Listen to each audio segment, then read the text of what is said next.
All right, greetings, my fellow freedom lovers and sovereign thinkers. This is LL3's News Podcast. My name is Craig, transmitting from the beautiful land of enchantment, which is also known as New Mexico. And today's date, Friday, November 4th, 2016. Hope I'll be out of here by the weekend, but I'll keep you posted to head back to the swampy mangroves of South Florida, and I'm itching to leave. Nothing personal. I love my family out here. They're great, but I love the beach, I love the swamps, and some of the people I've touched base with are very inspiring too. They miss me, and back at them as well. Yeah, so a lot of stuff is happening, of course, but I want to try to keep this, not gonna try to go over 2 hours because sometimes it happens. Depends what mood I'm in, but it's gonna just just make things short and sweet, but you never know. Okay, well, no, the first thing we start before we go, I want to the announcements. I'm going to address from the Electric Frontiers Foundation, and it says here support whistleblowers at the Aaron Swartz Hackathon this weekend. And this was announced November 3rd by Kate Tomarello. This weekend, you have the chance to add Aaron Swartz's legacy by boosting tools for whistleblowers. The 2016 Aaron Swartz International Hackathon, held in honor of the late internet and political activist, will take place during the day, Saturday and Sunday, at the Internet Archive in San Francisco. The hackathon will focus on whistleblower submission system SecureDrop, which was created by Swartz and Kevin Paulsen to connect media organizations and anonymous sources, and it's managed by the Freedom of the Press Foundation. This weekend's event's time would have been his 30th birthday on November 8th, will also feature a series of speakers on Saturday night, including SecureDrop's Connor Schaefer, Fight for the Future co-founder Tiffany Chang, and EFF Executive Director Cindy Kahn, as well as a special statement from Chelsea Manning. After battling needlessly aggressive federal computer fraud charges, Swartz tragically took his own life in 2013 under the often abused Computer Fraud and Abuse Act, and he faced many months of jail time and could have faced up to 35 years in jail and a $1 million fine stemming from his 2011 use of original software to automatically download millions of academic articles from GSTOR from the Massachusetts Institute of Technology's network. Swartz had a hand in many major efforts to improve and protect the internet.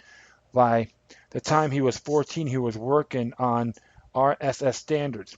He went up to help launch Creative Commons in an effort to make copyright licensing more accessible, contribute to re-edit at the company's early stages, and work to open up government documents stored on Pacer.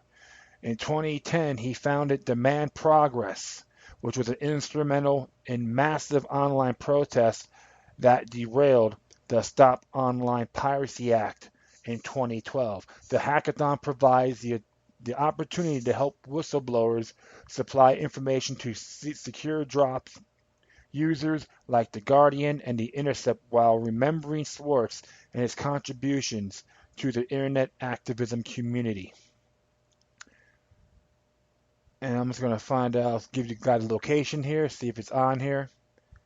Yeah, it will be November 5th from 10 a.m. to 6 p.m. and on Sunday 11 a.m. to 5 p.m.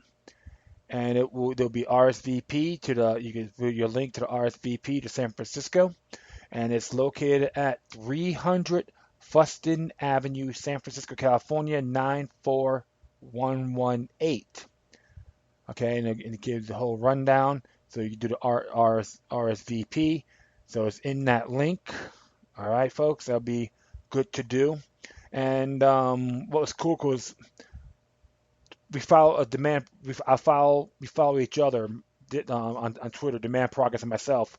We follow each other, and they got some great information, and always admire their cause. And that's what's essential. So, hey, we got to keep the internet open and free as possible. And like I remember when President Barack Obama gave it to some so-called foreign corporation, which we're like we're like, what the hell is he doing? So we still gotta keep it open as possible and very transparent on a flow of communications, and allow those cockroaches in government, which is they're the greatest parasitic entity in the world, doesn't matter what country, but generally historically speaking, wants to suppress vision, free flow. So definitely, if you go out there, that'd be great, and do a toast and pay homage to him, especially on his birthday. I may do that when I get back to South Florida. Do a toast to him. So all right, that is it for that.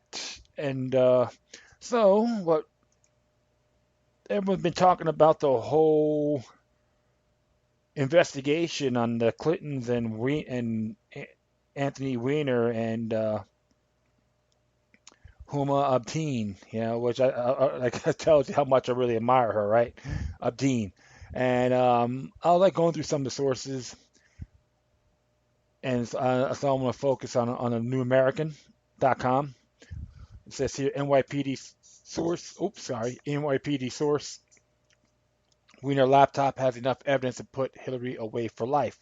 As it reads here, sex crimes to children, child exploitation, money laundering, perjury, and pay to play reads a partial list of crimes that says the New York City Police Department sources could put Hillary and her crew away for life. Shocking evidence of such criminality has been found on ex-Congressman Anthony Weiner's laptop computer, says the source, which was seized from him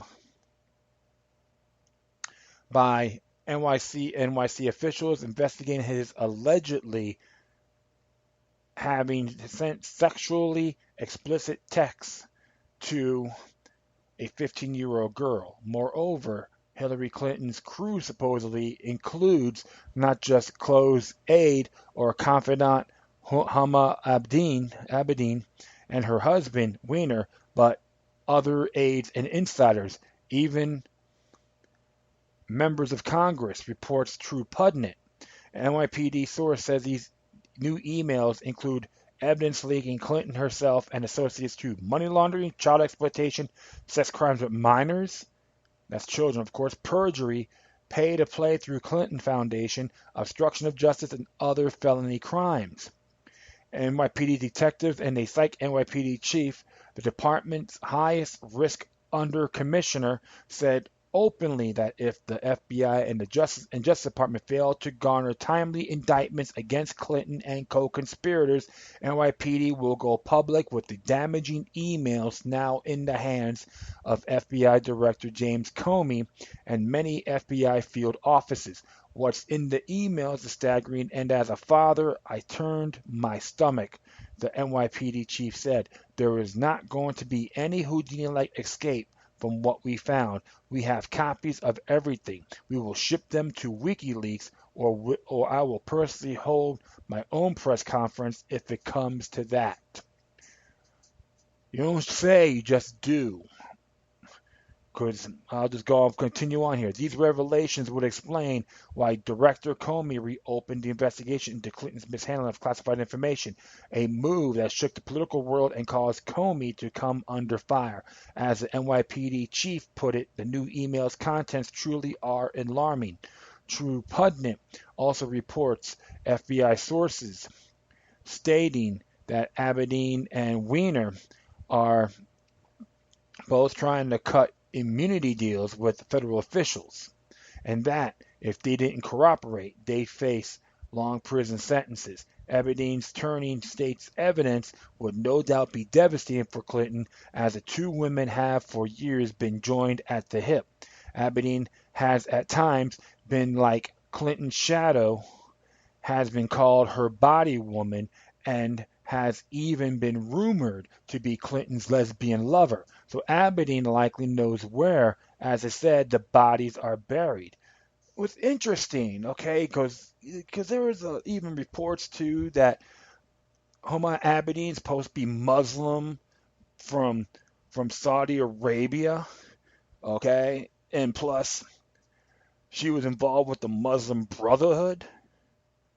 So that whole thing, her being a Muslim, is null and void. I'll just make that clear right now. And I'm not being for or against Islam, but the whole thing is right there. There's no merit. And she lived in Saudi Arabia for all these years. So she hadn't really hide her identity being a lesbian. She goes back to Saudi Arabia, they'll probably cut her head off for that. Think about it, okay? So that's why things that just don't add up. And like I told people about Muslim Brotherhood, it's a one world order product anyhow. It's just an example. But I will continue on here. Of the particular note, the new emails allegedly contain information revealing that Hillary, Bill Clinton, Weiner, and numerous congressmen took trips to convict the billionaire pedophile Jeffrey Epstein's private island, where he said to pimp out underage minors of both sexes to prominent people. Trips were taken aboard Epstein's Boeing 747, dubbed the Lolita Express. The pedophile island in the U.S. Virgin Islands has been called Sex Slave Island.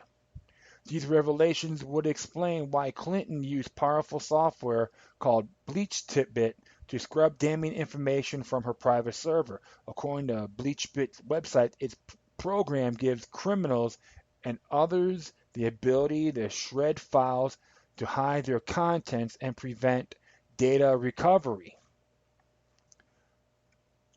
Yet it can scrub bumbling perverts from your personal life, and Weiner's laptop contains incriminating emails revealing the mishandling of classified information by Aberdeen and Clinton, say the sources. Both women sent and received thousands of classified and top secret documents to personal email accounts, and this information could have been accessed, printed, discussed, leaked, or distributed by untold numbers of unknown individuals, writes True Pundit. Consequently, FBI sources say the new Clinton investigation has been broadened and now includes matter such as how informs True Pundit. Aberdeen forwarded classified and top secret State Department emails to Weiner's email. Aberdeen stored emails containing government secrets in a special folder shared with Weiner, warehousing over 500,000 archived State Department emails. Weiner has access to these classified and top secret documents without proper security clearance to view the records. Aberdeen also used a personal Yahoo address and her ClintonEmail.com address to send, receive, store classified and top secret documents. A private consultant managed Weiner's site for the last 6 years, including 3 years when Clinton was Secretary of State, and therefore had full access to all emails as the domain's listed registrant and administrator via who is email contacts. This story just more intrigue to the presidential campaign that is truly unprecedented, with torrent of WikiLeaks and Project Vereda's revelations, and now Clinton's Weiner woes. From vote fraud to inciting violence to child sex abuse to pay to play for perjury, it's becoming clear to many that the Democratic Party and the Clintons in particular are essentially a criminal syndicate. As former Assistant Director FBI Director James Carlstrom said in a Sunday interview, the Clintons, that's a crime family, basically is like an organized crime. I mean, the Clinton Foundation is a cesspool. God forbid we put someone like that in the White House, or it means Clinton, and now we know better why. As I wrote Sunday, this appears standard FBI sentiment. I personally know of an ex-agent, someone with knowledge of Clinton crime family dealings, who I'm told is having trouble sleeping at night due to the prospect of the Clinton presidency. All these revelations raise important questions. How could Hillary Clinton and her cohorts have bumbled so badly that they appear a cross between Inspector Clouseau and boss Tweed? And if Clinton is so careless with her own personal survival, how can she be trusted with national survival?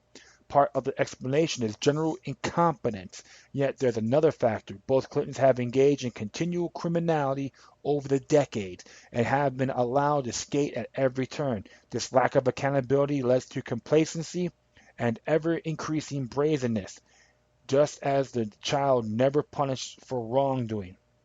So finally, perhaps, Clinton corruption has reached critical mass, and with Donald Trump ahead 10 points according to the respected poll, among the 88% of the voters who definitely made up their minds, maybe come late Tuesday evening, some tossing and turning FBI agents will finally be able to enjoy a good night's rest. Well, well, well. I'll be very honest with you, my friends. I am not surprised. Honest. I've been hearing allegations. I've been, did some little reading too on a few things. Even there was a claim about the Kathy O'Brien had her affair, was considered a sex slave to the Clintons. And I'm going to probably add that video in there, most likely, about her little speech.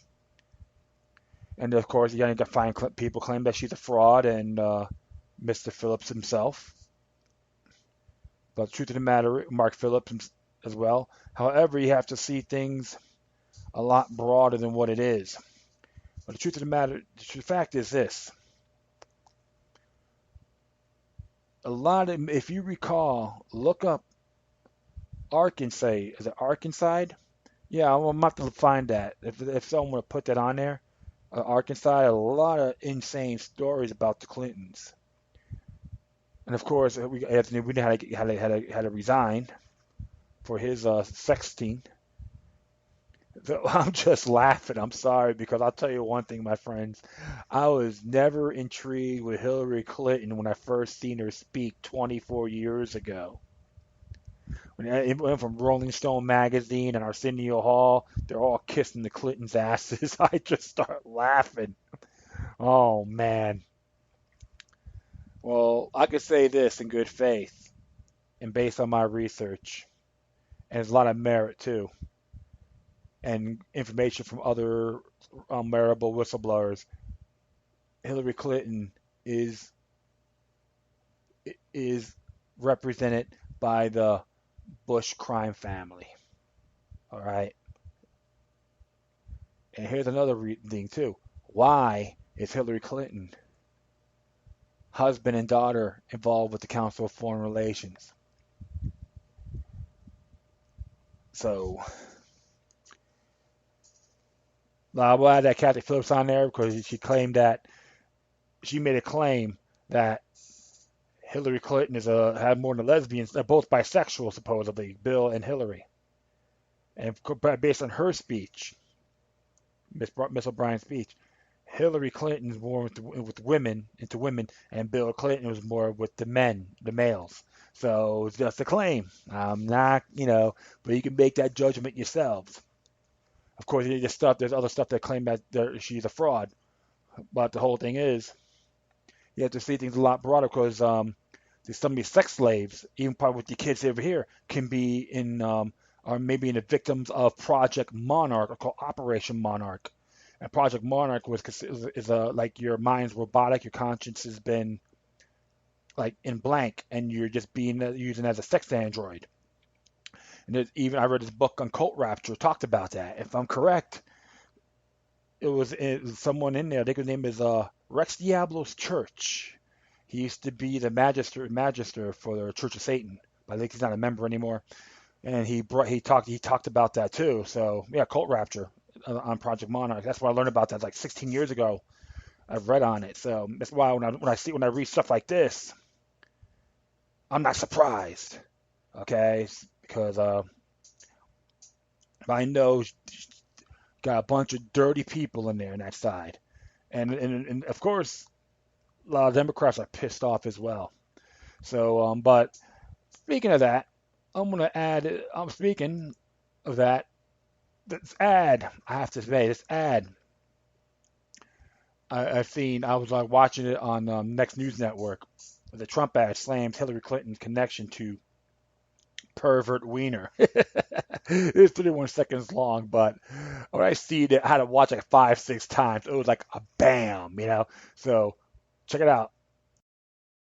Decades of lies, cover-ups, and scandal have finally caught up with Hillary Clinton. Hillary Clinton is under FBI investigation again after her emails were found on pervert Anthony Weiner's laptop. Think about that. America's most sensitive secrets, unlawfully sent, received, and exposed by Hillary Clinton, her staff, and Anthony Weiner. Hillary cannot lead a nation while crippled by a criminal investigation. Hillary Clinton, unfit to serve. I'm Donald Trump, and I approve this message. I'm sorry. It's just that ending made me laugh. I'm Donald Trump, and I approve this message. It's like, yeah, he's probably foaming at the mouth, too, like Cujo. Like him or not, support him or not, the ad is going to be a classic. It's like a big pow, you know, right in a punch in the mouth. The person's down for the count. So I just watched it. I just bust out laughing. Don't get me. Don't you be. So I'm gonna add that link to it as well. So hopefully you guys will see it and have a good chuckle because I did. I just laughed so hard when I saw that. I'm like, man, that's insane, you know. But hey, that's how it goes, my friend. And hold on here. Yeah, I'm gonna do this, Kathy O'Brien. I'm online, typing this up. Let's get this out of the way. Everything's all trial and error, winging it, and all that good stuff. Yeah, it will be. This came out 2 weeks ago. Actually, another version came out. Yeah, so I'll keep that in there. Hillary Clinton, child rape victim speaks out. Bombshell Kathy O'Brien's testimony. So you can see that for yourselves and you make your own judgment. Remember, always observe responsibly. Okay, so I'll be out of fairness, but you're gonna expect this. A couple of those, some of the stuff they're saying they're a fraud. So definitely, you know, hey, make your own judgment. Try not to jump the gun too much or fast over face value. The whole thing is this with Hillary Clinton. Credibility is the best policy, and her credibility is unmeritable. Okay? Enough said. Well, there's some positive things that has happened, and it came from trueactivist.com. This was entitled, Police Turn in Badges Rather Than Incite Violence Against Standing Rock Protesters. And I was like, wow, you know, and who wrote this? Hold on here. One moment. Oh, yes, it's Amanda Florick. Yeah, so it came out actually late, like early today. So, all right, and it says here, police turn in badges rather than incite violence against Standing Rock protesters. At least 2 officers turned in their badges today after acknowledging that attacking peaceful protesters is not what they signed up for. It should be evident if you're following news concerning the Standing Rock protests in North Dakota that tensions continue to escalate between protesters supporting the Standing Rock Sioux tribe and riot police. The big deal? A 4-state Dakota access pipeline which threatens to uproot sacred burial ground, poison the Missouri River, and make null in the 1881 treaty ensuring the property belongs to the Standing Rock Sioux tribe. In addition to being maced and beaten with batons, activists have been tased and even shot with rubber bullets. Despite the violence taking place, tribal leaders continue to ask all water protectors to maintain peaceful relations and rely on prayer as the only weapon used to halt construction of the DAPL. After watching videos of mass arrests and beating that have taken place, many have asked, how those employed by the state can continue to terrorize weaponless protesters. Surely some form of cognitive dissonance must be taking place. For some, most likely that's undoubtedly what inspired at least two officers to turn in their badges today, according to an activist named Red Hawk. There have been reports of at least two officers turning in their badges and acknowledging that the battle against the American people is not what they signed up for. On Facebook, the activist wrote, you can see it. Some of them that they don't support the police actions. We must keep reminding them they are welcome to put down their weapons and badge and take a stand against the pipeline as well. Some are waking up. The comments on the ordeal have been quite positive. Charlotte Holywater Vincent wrote, to brave stand up for what is right, to hand over years of training and service in a metal bridge and then stand on the side of humanity. Ron Hemming, who reported really is a retired deputy in Washington, shared his thoughts.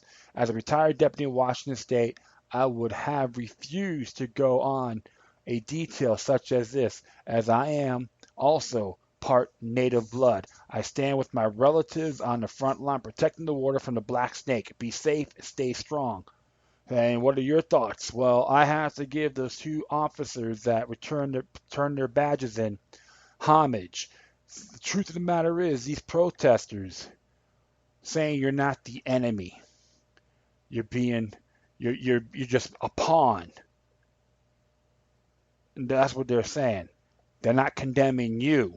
They're condemning your representation, your delegates, your delegates as a delegate, your representation. So that is a great start.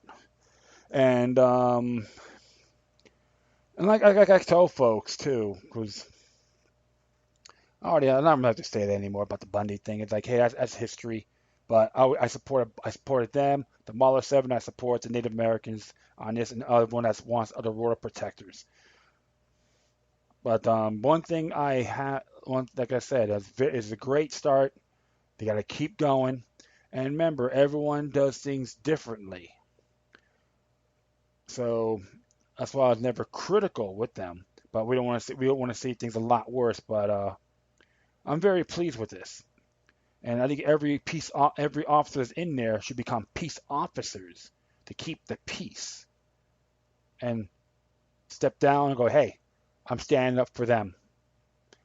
And that's the way it should be, because it affects everybody. It's called a domino effect. And with this pipeline, what can happen, not immediately, but in a period of time, it can affect the environment. Good example happening with the pipeline in Shelby. It was in 1965 that one blew up in Shelby County, Alabama. Boom, blew up. So give those officers a thumbs up. All right. So give them the love you can, folks. All right. Next one here came from News Target. Is by Mary Wilder, and it says here, "Do not resist." Film. That's the name of it. Do not resist. The film reveals militarization of U.S. police. And it says, reads here, oftentimes documentaries are one of the most legitimate and honest forms of news coverage in modern America. Since the major mainstream media outlets are owned by big businesses, independent filmmakers have become a believable and reputable source of news in the United States. While there are still corrupt documentarians out there, there are much fewer than corrupt journalists. That's the fact. Craig Atkinson, a new documentary, Do Not Resist, look to expose the truth behind just how militarized the police forces have become in recent years. Considering the growing civil unrest in regard to police brutality and corruption, it is no surprise that the film exists. But what does it expose is perhaps more unsettling than anyone was prepared for. Featuring actual real-life footage of just how far police departments are willing to go, often vastly overstepping the boundaries of the law they claim to be upholding. The documentary is extremely important. Stuart Miller of the Guardian reports Atkinson Atkinson started making the film because he felt the hunt for the Boston Marathon bomber was chaotic and heavy-handed in its use of police military equipment, but his interest started closer to home. His father was an officer in the city near Detroit and a long-time SWAT team member, and Atkinson was shocked to learn how the SWAT mission had gradually changed. It is important that documentaries like Do Not Resist exist because the mainstream media has gotten so unreliable and corrupt over the past decade or so that we have to find alternative sources to provide us with the truth. Alternative media has done a good job on combating the mainstream media's lies and corruption, but there's something about documentaries that reaches far beyond that of publications on the internet. The media conclusion is especially true when it comes to the federal government, which constantly looks to expand its power despite their insistence otherwise. This is most obvious when it comes to the police militarization. Even though the people like Hillary Clinton claim that they oppose police brutality, the truth says otherwise, which is why it is so good that Atkinson and his contemporaries are creating documentaries to expose the truth. When American society begins to crumble, it hasn't already, then police militarization will be one of the biggest threats towards our freedom. We are not in trouble. If we're not in trouble already, we'll become the federal government extends their power even further. And the sources on here, Guardian.com, DailyBeast.com, and do not resist film.com. And let's check it out. Let's check this out here on his website. So book a screening, press, and it's still asking for donations. And it was cool about it. It says here about the movie, an urgent, powerful exploration of the rapid militarization of the police in the United States, starting on the streets of Ferguson, Missouri, as the community grapples with the death of Michael Brown.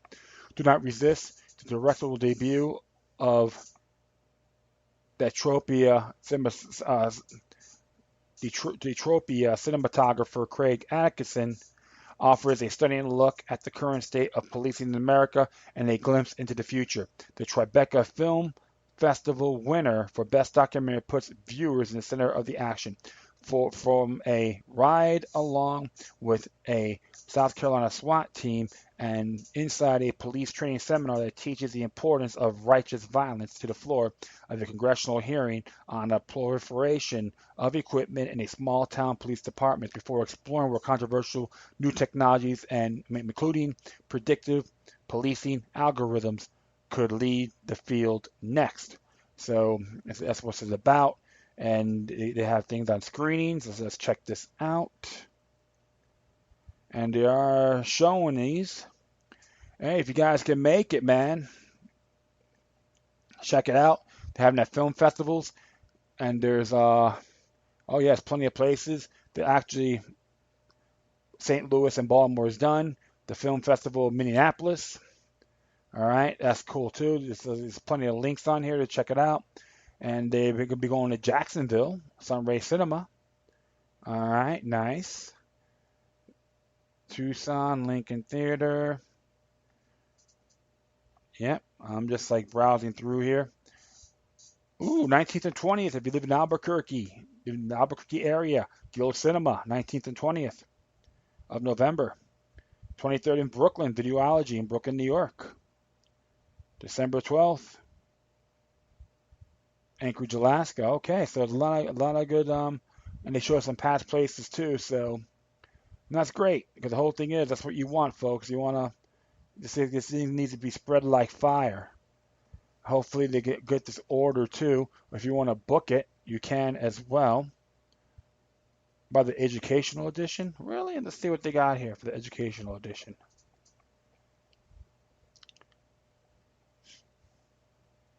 72 minutes long, unlimited public performance rights for a single campus location. Okay, so you can do that too. All right, educational version for university use. Let's check this out here. Oh, I'm just like browsing around. and you can watch. Oh, there's a trailer for it too. You hit that link for the educational area, and they do have a 72-minute version of it. So yeah, I might just check the educational one out. So yeah, okay, so good. So definitely, folks, man, check it out. Really, oops, shoot, hold on here, darn it. Ah, goofed up here, darn it. Yeah, all right, hey, I'll be right back. So stick around. Yeah, sorry about that. I thought I lost it, but I got it. I got it reclaim it. So yeah, so there's links on there. Check it out, especially for the Do Not Resist film. There's an educational version of it, and look at it, make your own judgments, folks. Because I've been reading about this stuff too, on martial law and federalization and so forth. And people thought I was a crazy kid. Oh, you're not. You know what the hell you're talking about. And look what happened. 9/11 was the greatest 24/7 excuse. Remember that. That's the biggest mistake they made because look what happened afterwards. So, all right. Well, next one here came from the 10th Amendment Center, and this is by Mike Mary. He always writes good stuff. It's here, local, state, and federal enforcement partnering to create massive facial recognition system. Centralization 101, right? And it says here, state, local, and federal cooperation along with information sharing makes the entire system tick. As you walk down the street and you pass by a camera, inconspicuously perched on the top of a utility pole, instantly the device captures an image of your face and runs it against a database containing millions of photos. Within seconds, the system identifies you and logs your location. Should your name be flagged for any reason, or perhaps you resemble a miscreant, police immediately descends on you and haul you away. This sounds like the scenario of a George Orwell novel, but law enforcement agencies across the United States have already developed these kinds of surveillance systems, and facial recognition technology continues to proliferate rapidly. The implementation and expansion of face recognition systems often happen without any oversight or even public disclosure, creating the potential for the type of constant monitoring Big Brother only dreamed about. The Center on Privacy and Technology at Georgetown Law recently released the Perpetual Lineup, a massive report on law enforcement use facial recognition technology in the U.S. You can read the complete report at perpetuallineup.org. So look it up, folks. The organization conducted a year-long investigation and collected more than 15,000 pages of documents through more than 100 public records requests. The report paints a disturbing picture of intense cooperation between the federal government and state and local law enforcement to develop a massive facial recognition database. Face recognition is a powerful technology that requires strict oversight, but those controls by and large don't exist today, report co-author Claire Garvey said. With only a few exceptions, there are no laws governing police use of technology, no standards ensuring its accuracy, and no systems checking for bias. It's a wild west. According to the report, law enforcement face recognition networks include photos of more than 117 million adults. Many of the pictures enter the system when police take mugshots during the booking after an arrest, but increasingly police have access to photos of innocent people. Currently, at least 16 states allow the FBI to access their driver's license and ID photos. Ubiquitous surveillance cameras in some cities and automatic license plate reader cameras that capture photos of vehicle occupants along with plate numbers and location information also provide entry points into the system. Once your photograph finds its way into one of these states, local or federal databases, law enforcement officers across the country can access it, putting you, along with millions of other Americans, in a perpetual photo lineup. State and local federal cooperation, along with information sharing, makes the entire system tick. The FBI maintains the largest facial recognition system in the country, known as Next Generation Identification Interstate Photo Systems, which is NGI-IPS. It contains some 25 million state and federal criminal photos, mostly mugshots shared by the state and local law enforcement agencies. Photos remain in the system even if a court never convicts the individual of a crime. It remains unclear what other types of photos end up in NGIIPS. The FBI face recognition unit face services, along with police in 7 states, can run photos against the FBI database. The FBI's face services not only runs facial recognition searches against its own database, it can also access a massive network of databases that include 411.9 million photos. PerpetualLineup.org describes the shocking breadth of FBI facial search capabilities. Over 185 million of these photos are drawn from 12 states that let the FBI to search their driver's license and other ID photos. Another 50 million are from 4 additional states that let the FBI to search both driver's license photos and mugshots. While we don't know the total number of individuals that those photos implicate, there are close to 64 million licensed drivers in those 16 states. In 2015, the FBI launched a pilot program to search the passport database. It remains unclear if the system can access the entire 125 million passport database or just a subset. In a May 2016 report, the Government Accountability Office reported that the FBI was negotiating with 18 additional states and the District of Columbia to access their driver's license photos. In August, the GAO re-released a report deleting all references to the 18 states and stating that there are no negotiations underway. The FBI now suggests that FBI agents had only conducted outreach to those states to explore the possibility of their joining the Face Services Network. State and local law enforcement agencies also share databases with other federal agencies. According to the report, the Department of Defense, Drug Enforcement Administration, Immigration and Customs Enforcement, the Internal Revenue Service, the Social Security Administration, the U.S. Air Force Office of Special Investigations, and the U.S. Marshal Service have all had access to one or more state or local facial recognition system.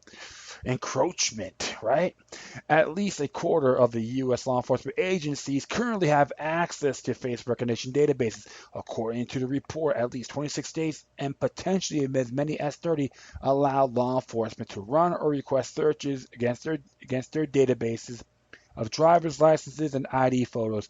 Roughly one of two American adults has their photos searched this way.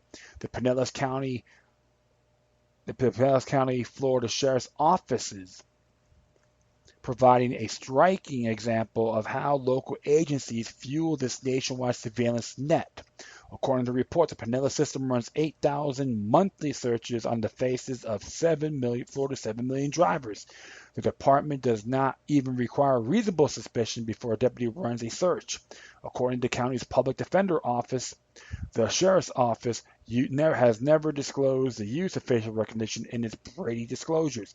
Under the Brady rule, prosecutors must provide defense team with any evidence or information that would prove the innocence of their client or that would enable the defense to question the credibility of government witnesses.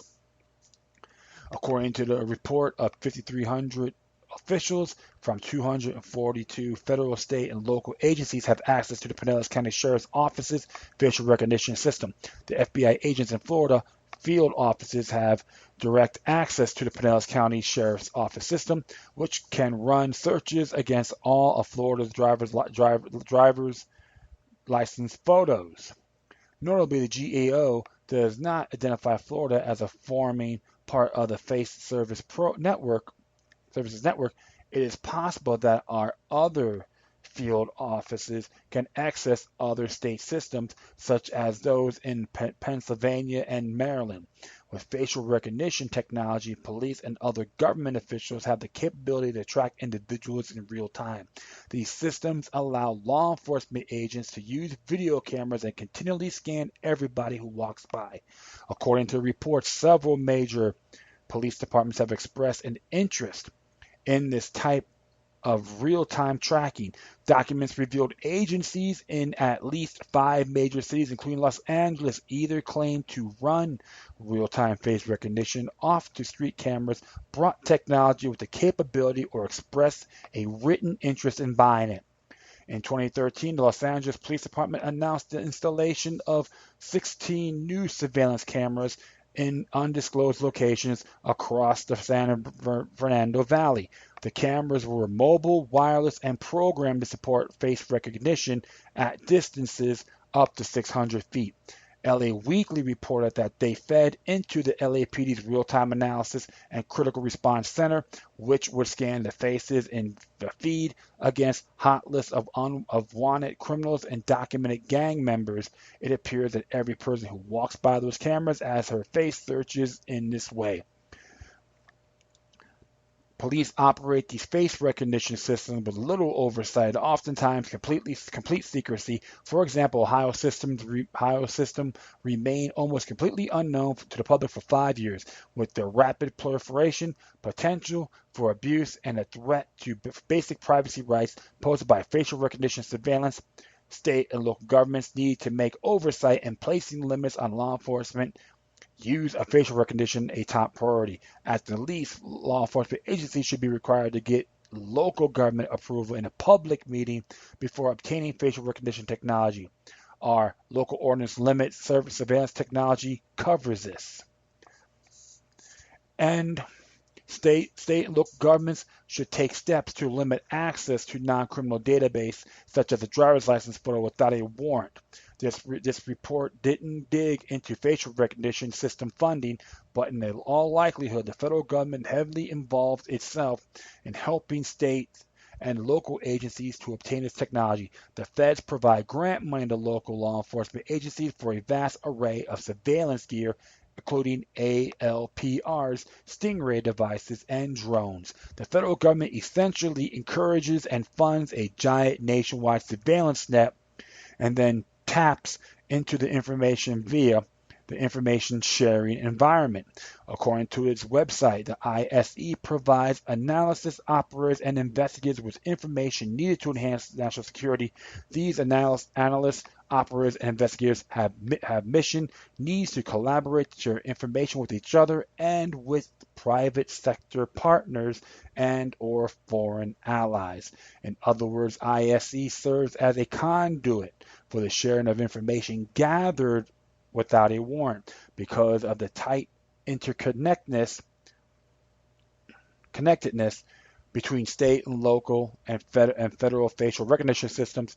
Even just imposing limits is at the local level goes a long way towards thwarting the federal surveillance state. That is insane, my friends, but there's things you can do. Folks need to look at the state constitution, and we have to take the initiative on bringing this to the floor and sharing this to our local servants, whether the city or county or state. That's why I do support the Fourth Amendment Protection Act. We got to do that. I may have to do that again in Florida. But I know I got a good response, but there was nothing really happening. So you have to got to keep plugging away. One person can't do it. We all got to do it in unison. This is totally insane. It's like they're giving these grant money. It's good. I call them bribes. Okay, extortion. Extorting our taking bribes. Actually, not extorting, but we're extorting our money being extorted to the feds and bringing it down to the states, bribing them. Oh, that's the tyrannical way, right? Yeah. But remember all these great facial cameras. You know what? There's a book I read called Out of the Gray Zone. It's written by Claire Wolfe and the late great Aaron Zillman from the JPFO. And it's talking about people use these different costumes, makeup, and they had these laser beams like you use for shooting, for rifles. They all have them just wave around the camera. That will drive them nuts. 'Cause remember, every high-tech gadget has a flaw. You gotta start. You can't complain. Gotta take action, my friends. So hey, that's how I see it. Hopefully you do the same. All right. Well, this came out a couple of days ago. And this is by Sean Bradley. This one's entitled "The Rise of Mandatory Vaccinations Means the End of Medical Freedom." Anti-Media did this. It says here, mandatory vaccinations are about to open up a new frontier for government control. Though the war on drugs, bureaucrats arbitrarily dictate what people can and can't put into their bodies. But that violation pales in comparison to forcibly medicating millions against their will. Voluntary and informed consent are essential in securing individual rights, and without it, self-ownership will never be respected. The liberal stronghold California is trailblazing and encroaching new practice and recently passed laws mandating that children and adults must have certain immunizations before being able to attend schools or work in certain professions. The long-standing religious and philosophical exemptions that protect freedom of choice have been systematically crushed by the state. California Senate Bill 277 went into effect on July 1st, 2016, and marked the most rigid requirements ever instituted for vaccinations. The law forces students to endure a total of 40 doses to complete the federally recommended vaccines, while allowing more to be added at any time. Any family that doesn't go along will have their child barred from attending licensed day care facilities, in-home daycares, public or private schools, and even after-school programs. Over the years, California has developed a reputation for pushing vaccines on their youth.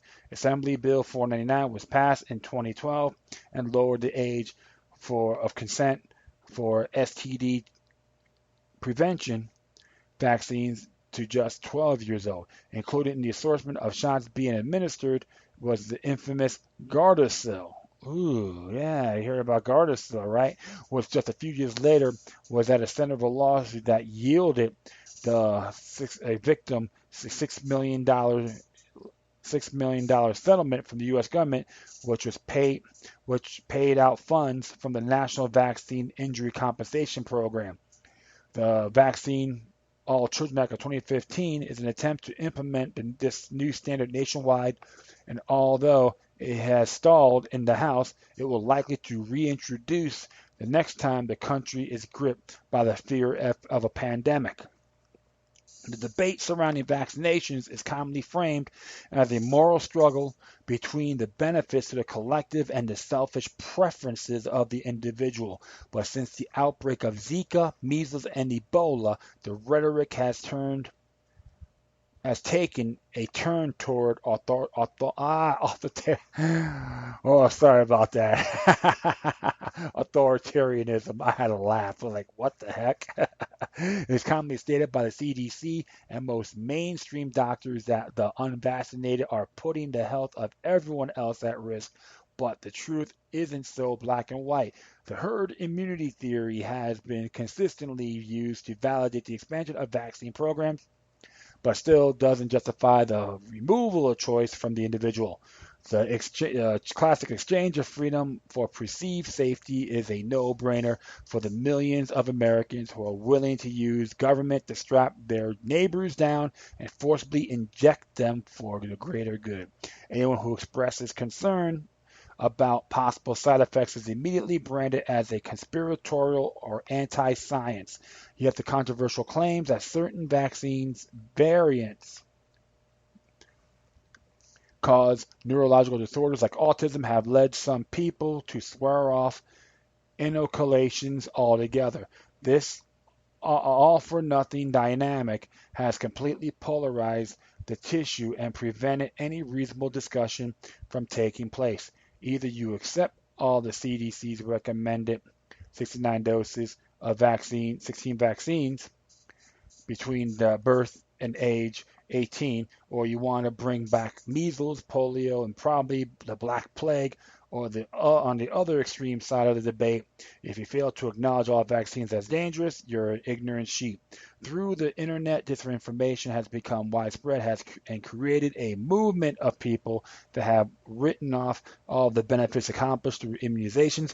These individuals are unable or unwilling to separate the science from the shady institutions that develop and distribute new vaccines. Even if this Thimerosal and mercury-based preservatives can cause adverse reactions in some patients, it doesn't detract from the advantages vaccine technology provides. In this debate, like most others in the U.S., both sides are swept up in emotion and ignorance. Regardless, the public's trust in vaccinations has been eroded by the reputation of those companies producing them. Pharmaceutical giants like Merck and Pfizer make billions from the distribution of these shots, and the potential profits after a mandate are enough to corrupt the morals of almost anyone. In one example, former CDC Director Dr. Julie Gerberding left her post at the government agency in 2009 to work in Merck's vaccine division. An investigative report published by the British Medical Journal last year found the CDC downplays its ties to the pharmaceutical industry. Further, by buying the support of politicians like Hillary Clinton, who received more donations from pharmaceutical companies and their employees than any other candidate this year. These huge companies are able to expand their influence in directing government policy. You hear that again, Hillary supporters? She is Big Pharma's bitch. All right? Excuse my language, but another bell person. Bing, bing, bing, bing, bing. Yes, master. What can I do for you? Maintaining control over what we put in our bodies is a fundamental right. But for now, stand up to these governments' decrees only means of ostracism from the education system and criticism from peers. In the future, however, the punishments for disobedience will likely only grow stricter. An Orange County doctor named Bob Sears is already in the crosshairs of California's medical board after accusing a 2-year-old from future vaccinations. The mother expressed concern that her daughter had an adverse reaction to a previous shot, describing the child as becoming a limp like a rag doll for 24 hours after the last dose. Dr. Sears' alternative treatment recommendations break from the rules dictated by SB 277, and now his reputation as well as career are in jeopardy. This new authority to strip doctors from their business licenses for simply going against state-imposed standards opens the door for the persecution of medical professionals who resist any government regulation. A vaccination is an invasive medical procedure that can have different effects on each and every individual. The Nuremberg Code's first principle is voluntary consent. But it seems the lessons of history have been completely forgotten by today's leaders. The transition of these shots from recommended to required as well underway, and those who think the ends justify the means are willing to forcibly make sure everyone else complies. The new benchmark set by California symbolizes a precedent that could be mimicked across the nation without having the discretion to choose which medications are injected into your body or your child's. How can anyone convince themselves they are free? This overreach and conclusion can often be dismissed as a trivial issue, but the fact that voluntary consent is under attack speaks volumes to the extent that state power has metastasized. Wow. Well, I say this: no victim, no crime. Mandatory, and even in a state like California, your rights are natural born. If I'm correct, you have an involuntary servitude verse in there as well. It's like that everywhere you go, because you gotta call these bastards out. If I'm correct, is that true? I think Jerry Brown signed it. Remember, he's another bend over Bob. Okay? That's how pathetic these people are. They believe they are so powerful because they're so-called attorneys or they're some corporate butt boys and butt girls think they're smarter than you. Hey, I'll say this. You should sign up, get a petition going and go, hey, we're not the Golden State, we're the police state. Another example, my friends, is it's condemning. These bastards need to be called out. Hey, I say do a recall vote on that douchebag. What? Because he dated Linda Ronstadt? So what? He sucks. Another career politician. Get rid of these clowns. And not use jury nullification. Call these bastards out. Because the more you do, the more you don't comply, what are they going to do? Lock the whole state down? They can't do that. But the whole thing is this, my friends. The children are getting screwed by big pharma, and none of you folks, you're not owned by the state. You tell them this: if they're owned by the state, give them an I Love Mao Tse-tung button, or I will spread my butt cheeks to Pol Pot. Okay, that's how I see it. All right. Well, this one here came from the Freedom.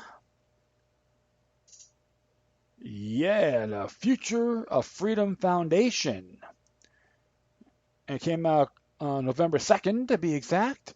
It's by Jacob G. Hornberger, entitled Purchasing Loyalty with Foreign Aid. Interesting commentary.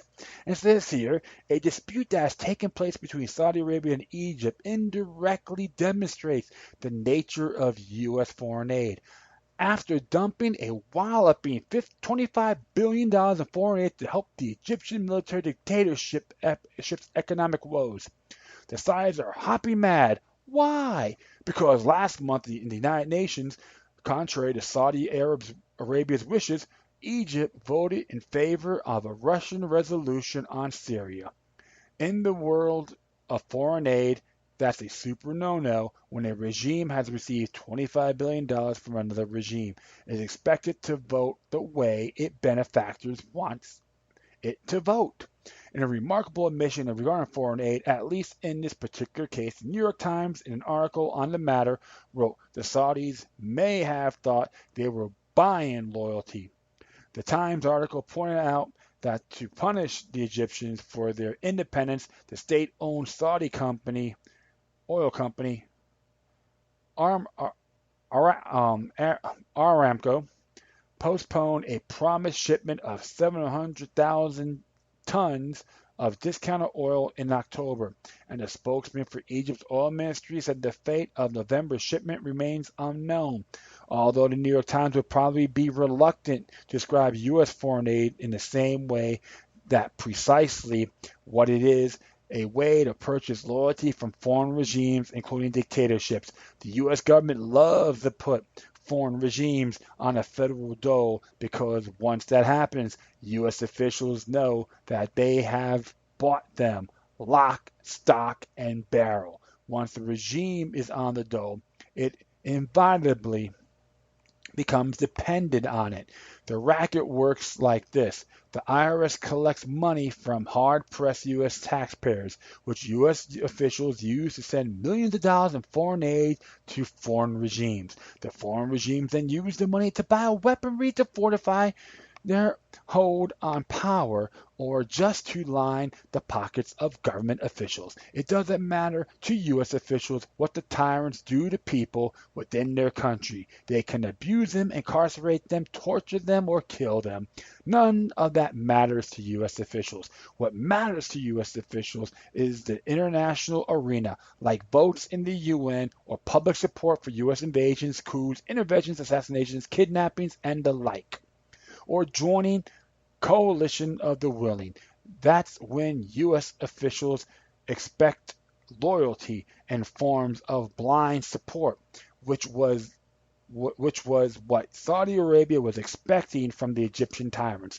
And heaven help any position that takes the wrong, and heaven help any nation that takes the wrong position. The U.S. will respond in the same way the Saudis have responded to the Egyptians. It will threaten to do very bad things to the nation that opposes a U.S. invasion, coup, or resolution within the UN. When a nation is on the U.S. dole, U.S. officials expect loyalty. Americans can't do anything about foreign aid by the Saudi government, but they can do something about U.S. foreign aid. What they should do is demand that it be ended immediately. Absolutely. Hold on here. I have to agree.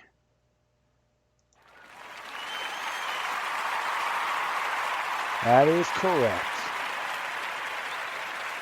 Can't argue about that, right? It's a good website, by the way. You should check it out. You should become a member of that. But hey, like that's what's fun because everyone's about socialism and redistribution of wealth, and we shouldn't have that. And some of these guys who are trying to run for politics, they like to use that redistribution of wealth. I go, does that include foreign aid? Because a lot of them, you see a lot of politicians, oh, we got to support Israel, we got to support Israel.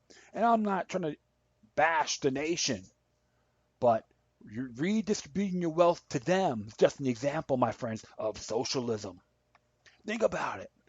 Redistribution of wealth, right? Exactly. So I do support repealing all foreign aid. Okay? If you want to donate money to these countries, that's on your dime, not mine. Okay? Plain and simple. I'm tired of all this imperialistic propaganda anyway. It's hurting everybody, including the American people as well. So if you don't like it, too bad, because I don't care. Deep down inside, you know I'm right. And that is all for now. I'd like to thank everyone for listening. So please feel free to download and share this about your social media networks. Or if you have, excuse me, I goofed again. I'm just like fumbling around here. If you have any comments, questions, or you want to send me something that's interesting, whatever you do, please deliver your correspondences with decorum. You can hit me on Facebook, Twitter, Google+, Spreaker, iHeartRadio, Tumblr, YouTube, Freedoms Network, or Scene.life. In addition, you can email me at LokiLuck3@gmail.com. That's LokiLuck with the number 3 altogether @gmail.com. All right. Well, before I sign off, I'm going to play you a nice little song from a band called Anger. Once again, like I said, why not? They just got the reunion. They claimed, they said they broke up. Now they're back, and they'll be playing down in Miami, December 9th at Churchill's Hideaway in the beautiful, lovely downtown Little Haiti, 5501 Northeast 2nd Avenue. They're going to be playing with Leeway, a legendary crossover band from New York. So that'll be a fun show. The band is a song called "See It Like a Native," about living in the city of Miami. Yeah, the album came out, I would say 94, I think. Yeah, it's like a little over 22 years old, but it's a classic underground hit. A lot of us down there, we loved it. So, hey, hope you enjoy it. Once again, thank you for your time. Plus, always remember that demoniac resistance is healthy for the soul and can liberate humanity. Until next time, take care of yourselves, keep on spreading love, and may your guardian spirits be with you.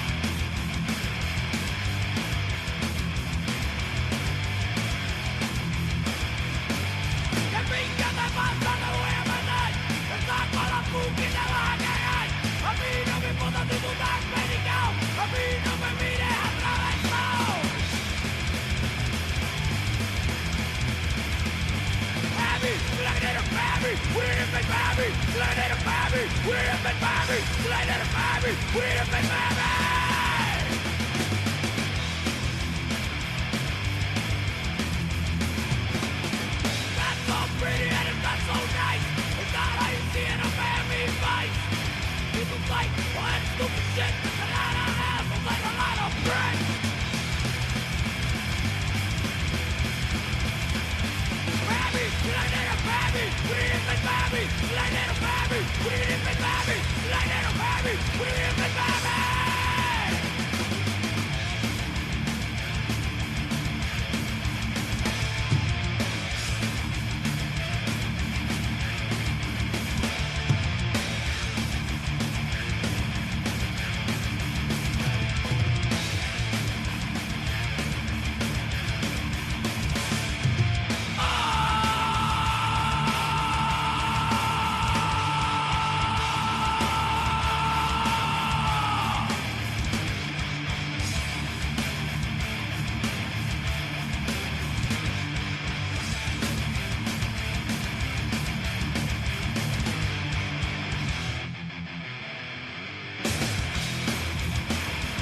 Put it in the